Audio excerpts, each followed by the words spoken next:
Encore une fois, nous débattons d'un texte concernant la Nouvelle-Calédonie et encore une fois, ce débat a lieu dans un climat de fragilité, de tension et d'incertitude. Cette proposition de loi qui vise à reporter le renouvellement du Congrès et des assemblées de province jusqu'au 28 juin 2026 aurait dû être une exception. Elle devient, sous ces gouvernements, une habitude. Car à force de repousser les échéances démocratiques, on finit par repousser la démocratie elle-même. Soyons clairs, ce report est nécessaire, oui, mais il est aussi le symptôme d'un manque de courage et d'anticipation.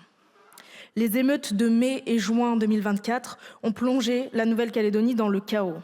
14 morts, des centaines de blessés, des zones entières dévastées, des milliers d'emplois détruits. Ce drame aurait pu être évité si le gouvernement avait écouté les signaux d'alerte venus du terrain depuis des mois. Et c'est dans ce contexte que vous venez nous dire aujourd'hui qu'il faut du temps pour préparer les élections. Mais ce temps, vous l'avez eu et vous l'avez perdu. À l'UDR, nous croyons à la démocratie, mais aussi à l'ordre.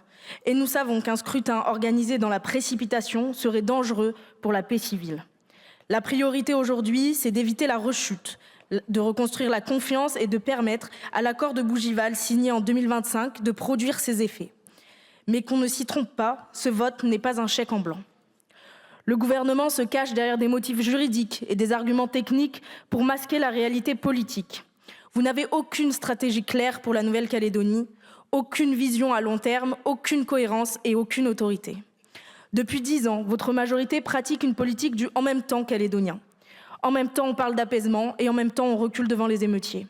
En même temps, on parle d'unité et en même temps, on tolère la montée des divisions ethniques et communautaires. La vérité, c'est que vous gérez la Nouvelle-Calédonie comme un dossier administratif, pas comme une terre française à part entière. Or, ce territoire, c'est la France. Et la France, ce n'est pas un simple signataire d'accords successifs, c'est une puissance qui protège, qui arbitre et qui décide. Oui, il faut donner du temps au dialogue, mais il faudra aussi rétablir l'autorité de l'État, celle qui s'est effondrée sous vos yeux. Il faudra rétablir la confiance, mais aussi la clarté.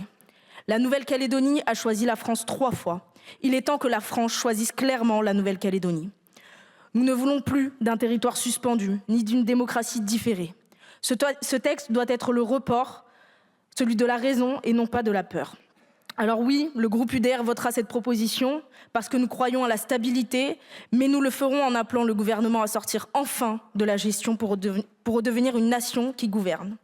La Nouvelle-Calédonie mérite mieux que des reports. Elle mérite une vision, une autorité, une parole tenue. Et c'est cela, mes chers collègues, le véritable sens de ce vote. Non pas prolonger l'attente, mais redonner un horizon clair.